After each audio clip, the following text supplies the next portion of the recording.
Հայաստանի Հանրապետության և Ռուսաստանի Դաշնության միջև դիվանագիտական հարաբերությունների հաստատման 33-ամյակի կապակցությամբ Հայաստանի և Ռուսաստանի արտգործնախարարներ Արարատ Միրզոյանը և Սերգեյ Լավրովը փոխանակվել են ուղերձներով։ Հայաստանի արտաքին գործերի նախարարի ուղերձում ասված է. «Հարգելի Սերգեյ Վիկտորի, սրտանց շնորհավորում եմ ձեզ Հայաստանի Հանրապետության և Ռուսաստանի Դաշնության միջև դիվանագիտական հարաբերությունների հաստատման 33-ամյակի կապակցությամբ։ Այս համեմատաբար կարճ պատմական ժամանակահատվածում շնորհիվ համատեղ կառուցողական և արդյունավետ աշխատանքի Հայաստանի և Ռուսաստանի միջպետական հարաբերությունները ամրապնդվել և ընդլայնվել են, հիմնվելով մեր ժողովուրդների դարավոր բարեկամության վրա։ Միջազգային հարաբերությունների փոփոխվող ճարտարապետության ժամանակակից պայմաններում կարևոր է շարունակել մեր գործընկերային փոխգործակցությունը, հիմնվելով մեր պետությունների շահերի վրա և ի բարօրություն մեր երկրների ու ժողովուրդների։ Մենք որպես ուղենիշ ունենք քաղաքական, սոցիալական, տնտեսական, մարդասիրական և այլ ոլորտներում երկարաժամկետ փոխշահավետ համագործակցությունը և նպատակ ունենք շարունակել ու ընդլայնել բովանդակալից մեր երկրների շահերին ամբողջությամբ համապատասխանող երկխոսությունը։ Ցանկանում եմ ձեզ և Ռուսաստանի Դաշնության արտաքին գործերի նախարարության բոլոր աշխատակիցներին ամուր առողջություն, անսպառ էներգիա և հետագա հաջողություններ, իսկ Ռուսաստանի եղբայրական ժողովրդին խաղաղություն և բարգավաճում»։ Ռուսաստանի արտաքին գործերի նախարար Սերգեյ Լավրովի ուղերձում նշված է. «Հարգելի Արարատ Սամվելովի, ընդունեք անկեղծ շնորհավորանքներ Ռուսաստանի Դաշնության և Հայաստանի Հանրապետության միջև դիվանագիտական հարաբերությունների հաստատման 33-րդ տարեդարձի կապակցությամբ։ Այս իրադարձությունը նշանավորել է Մոսկվայի և Երևանի երկկողմ հարաբերությունների ժամանակակից փուլի սկիզբը, հիմնվելով հոգևոր և բարոյական արժեքների ընդհանրության, միջոլորտային և հումանիտար շփումների ավանդական ամրության վրա Ռուսաստանը և Հայաստանը մշակել են ամուր իրավական դաշտ և կառուցել բազմակողմ, հավասար, փոխշահավետ հարաբերություններ։ Չնայած ռուս-հայկական դաշինքը խարխլելու արտաքին փորձերին, մեզ հաջողվում է պահպանել քաղաքական երկխոսության և արտաքին քաղաքականության համակարգման բարձր մակարդակ և մեծացնել առևտրատնտեսական համագործակցությունը ինչպես երկկողմ, այնպես էլ միասնական ինտեգրացիոն տարածության ձևաչափով։ Մենք պատրաստ ենք շարունակել համատեղ աշխատանքը ավելի խորացնելու և բարելավելու գործընկերության արդյունավետությունը ի շահ մեր երկրների քաղաքացիների, ի շահ Հարավային Կովկասում խաղաղության և անվտանգության ամրապնդման։ Ձեզ և Հայաստանի արտգործնախարարության բոլոր աշխատակիցներին մաղթում եմ քաջ առողջություն, բարօրություն և հաջողություններ մասնագիտական գործունեության մեջ, իսկ եղբայրական հայ ժողովրդին բարգավաճում»։ Ազգային ժողովի նախագահ Ալեն Սիմոնյանն ընդունել է պաշտոնական այցով Հայաստանում գտնվող Վիետնամի Սոցիալիստական Հանրապետության ազգային ժողովի նախագահ Չան Թան Մանի գլխավորած պատվիրակությանը։ Սիմոնյանը նախ առանձնազրույց է ունեցել վիետնամցի գործընկերոջ հետ, շնորհակալություն հայտնելով Հայաստան այցելելու իր հրավերն ընդունելու և նման բարձր ներկայացուցչական կազմով մեր երկիր այցելելու համար։ Չան Թան Մանը իր հերթին շնորհակալություն է հայտնել Հայաստանի ազգային ժողովի նախագահին ջերմ ընդունելության համար, նշելով, որ շատ տպավորված է Հայաստան այցով։ Առանձնազրույցին հաջորդել է պատվիրակությունների ընդլայնված կազմով հանդիպումը, որի ընթացքում քննարկվել են երկկողմ օրակարգին վերաբերող տարբեր հարցեր, մասնավորապես շեշտը դնելով միջխորհրդարանական համագործակցության, ինչպես նաև երկու երկրների խորհրդարաններում գործող բարեկամական խմբերի կապերի ակտիվացման վրա։ Հանդիպման ընթացքում Ալեն Սիմոնյանը անդրադարձել է Հայաստանի և Ադրբեջանի միջև խաղաղության համաձայնագրի արդեն ավարտին հասցված նախագծին, նշելով, որ հայկական կողմը պատրաստ է այն ստորագրել, ինչին ի պատասխան Չան Թան Մանը նշել է, որ Վիետնամը աջակցում է երկու երկրների միջև խաղաղության հաստատման ու տարածաշրջանում կայունության ամրապնդման գործընթացին։ Հանդիպման ավարտին երկու երկրների ազգային ժողովի նախագահների կողմից ստորագրվել է Հայաստանի Հանրապետության ազգային ժողովի և Վիետնամի Սոցիալիստական Հանրապետության ազգային ժողովի միջև համագործակցության մասին համաձայնագիրը։ Անվտանգության խորհրդի քարտուղար Արմեն Գրիգորյանն ընդունել է Հարավային Կովկասի և Վրաստանի ճգնաժամի հարցերով Եվրամիության հատուկ ներկայացուցիչ Մագդալենա Գրոնոին, հայտնում են Անվտանգության խորհրդի գրասենյակից։ Հանդիպմանը քննարկվել է Հարավային Կովկասի անվտանգային իրավիճակը, առկա մարտահրավերները։ Զրուցակիցները մտքեր են փոխանակել Հայաստանի և Ադրբեջանի հարաբերությունների կարգավորման գործընթացի շուրջ։ Անվտանգության խորհրդի քարտուղարը մեկ անգամ ևս վերահաստատել է Հայաստանի պատրաստակամությունը շուտափույթ կնքելու խաղաղության համաձայնագիրը, որը տարածաշրջանը կուղղորդի դեպի հարատև խաղաղություն և կայունություն։ Անդրադարձ է նաև կատարվել Հայաստան-Եվրամիություն գործընկերության օրակարգի հարցերին։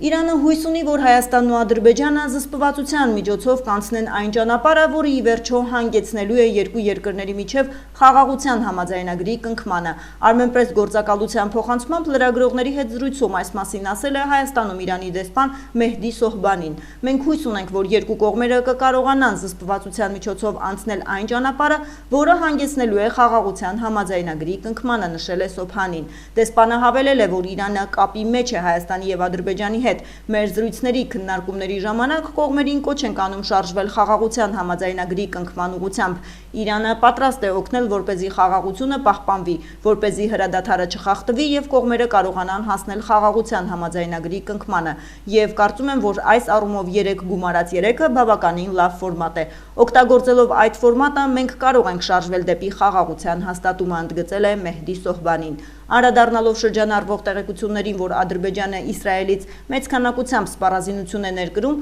դեսպանն ընդգծել է, որ իրենք դեմ են տարածաշրջանի միլիտարիզացիային։ Ներքին գործերի նախարարի տեղակալ Արմեն Ղազարյանն ապրիլի 2-ին ընդունել է Միավորված ազգերի կազմակերպության փախստականների հարցերով գերագույն հանձնակատարի գրասենյակի ժամանակավոր ներկայացուցիչ Մոնիկա Սանդրիի գլխավորած պատվիրակությանը։ Հանդիպմանը ներկա էր Միգրացիայի եւ քաղաքացիության ծառայության պետ Նելի Դավթյանը։ Քննարկվել են փախստականների, ապաստան հայցողների եւ քաղաքացիություն չունեցող անձանց իրավունքների պաշտպանության վերաբերյալ մի շարք հարցեր։ Հատուկ ուշադրություն է դարձվել ապաստան հայցողների համար արժանապատիվ պայմանների ապահովմանը։ Ընդգծվել է նոր կառուցված կացարանի շահագործման անհրաժեշտությունը, ինչը հնարավորություն կտա մինչև 100 մարդու ապահովել կացարանով, նպաստելով նրանց սոցիալական պայմանների բարելավմանը։ Կողմերը համակարծիք են եղել, որ փախստականների եւ ապաստան հայցողների խնդիրների լուծումը պահանջում է համակարգային մոտեցում, օրենսդրական բարեփոխումներ, համապատասխան գործիքակազմերի մշակում։ Միգրացիա եւ քաղաքացիության ծառայության աշխատակիցների կարողությունների զարգացման համատեքստում շեշտադրվել է կրթական հատուկ մոդուլների մշակման անհրաժեշտությունը, որոնք հիմնված կլինեն նախորդ տարիների փորձի վրա, մասնակիցներին հնարավորություն տալով զարգացնել գիտելիքներն ու հմտությունները։ Կարևորվել են նաև միգրացիայի եւ աղետների ռիսկի կառավարման համակարգի թվայնացման գործընթացը։ Կողմերը բարձր են գնահատել թվային գործիքների ներդրումը, ինչը ոլորտի պատասխանատուներին կօգնի ավելի արագ եւ արդյունավետ արձագանքել արտակարգ իրավիճակներին։ Անդրադարձ է կատարվել նաև տվյալների հավաքագրման ու վերլուծման թվային մեխանիզմներին։ Այս համատեքստում քննարկվել է միջազգային լավագույն փորձը։ Կողմերը պատրաստակամություն են հայտնել շարունակելու համատեղ աշխատանքը։ Անհնար է միաժամանակ լինել ԵԱՏՄ-ում եւ Եվրամիությունում, բայց Հայաստանը ինքը պետք է որոշի, թե որտեղ է ավելի լավ լինել։ ՌԻԱ Նովոստի գործակալությանն այս մասին ասել է Ռուսաստանի Դաշնության փոխարտգործնախարար Միխայել Գալուզինը։ Պաշտոնական Երևանը պետք է որոշի, թե որտեղ է ավելի լավ լինել։ Հուսով ենք, որ հայ հասարակությանը կբացատրեն ԵԱՏՄ-ին անդամակցության բոլոր օգուտները եւ ԵԱՏՄ-ի հետ խզման հետևանքով կորուստների մասշտաբները, որպեսզի հասարակությունն ունենա իրականության օբյեկտիվ պատկերացում, նշել է արտաքին գործերի փոխնախարարը։ Գալուզինը հավելել է, որ Հայաստանն ինքնիշխան պետություն է, որն ինքնուրույն է ընտրում իր զարգացման վեկտորը։ Հիշեցնենք, որ մարտի 26-ին ազգային ժողովը երկրորդ եւ վերջնական ընթերցմամբ ընդունել է օրինագիծը Հայաստանի Եվրամիությանն անդամակցելու գործընթացի մեկնարկի մասին։ Ռուսաստանի Դաշնության փոխվարչապետ Ալեքսեյ Օվերչուկը այս առնչությամբ ասել է, որ Երևանը պետք է ընտրություն կատարի ԵԱՏՄ-ի եւ Եվրամիության միջև, երկու աթոռի վրա նստել հնարավոր չի լինի, նշել է նա։ Ռուսաստանն աջակցում է Հայաստանի Շանհայի համագործակցության կազմակերպության աշխատանքներին միանալու գաղափարին, այս մասին լրագրողներին ասել է Հայաստանում Ռուսաստանի Դաշնության դեսպան Սերգեյ Կոպիրկինը։ Շանհայի համագործակցության կազմակերպության հետ փոխգործակցության ձգտումը միանգամայն բնական է։ Երևանում Շանհայյան համագործակցության կազմակերպությանը նվիրված սեմինարի շրջանակներում նշել է նա։ Այդ փոխգործակցության հիմքում ընկած են այն սկզբունքները, որոնցով առաջնորդվում է միջազգային այդ կառույցը։ Այդ սկզբունքները համապատասխանում են բազմաբևեռ աշխարհի իրողություններին, Շանհայի համագործակցության կազմակերպության հետ աշխատանքը օգուտ կբերի բոլորին, ընդգծել է դեսպանը։ Լեռնային Ղարաբաղի հակամարտությունը մնում է չլուծված։ Կանադայի կոչը վճռորոշ նշանակություն ունի այս հարցի համաշխարհային օրակարգում առաջնային մնալու համար։ Այս մասին գրել է Կանադայի արտաքին գործերի նախարար Մելանի Ժոլին, հավելելով, որ օրակարգում մնալու համար հարկավոր է հիմնական լուծում Հելսինկյան սկզբունքներով առաջնորդվող իրական բանակցությունների միջոցով, ներառյալ Լեռնային Ղարաբաղի ժողովրդի ինքնորոշման հիմնարար իրավունքը, պետք է հասնել հիմնական վերջնական լուծման, գրել է Ժոլին։ Կառավարությունն իր այսօրվա նիստում որոշում է կայացրել, որով փոփոխություններ են կատարվել հիվանդությունների ցանկում, որի դեպքում քաղաքացին կարող է մինչև կենսաթոշակի տարիքը լրանալը ստանալ կուտակային կենսաթոշակային հաշվում առկա գումարը։ Հիմնավորման մեջ նշվում է, որ կուտակային կենսաթոշակի տնօրինումը մինչև կենսաթոշակային տարիքի հասնելը հնարավոր է միայն այն դեպքում, երբ անձն ունի այնպիսի հիվանդություն, որի բուժման համար անհրաժեշտ առողջապահական ծախսերի չկատարման դեպքում հիվանդությունը կունենա մահացու ելք կամ անկախ ծախսերից մահացու ելքով ռիսկը մեծ է։ Նախարարությունը ընդդիմել քաղաքացիներ հավելվածում ներառված հիվանդությունների ցանկը վերանայելու առաջարկով, նույնպիսի առաջարկ ներկայացրել է նաև միասնական սոցիալական ծառայությունը։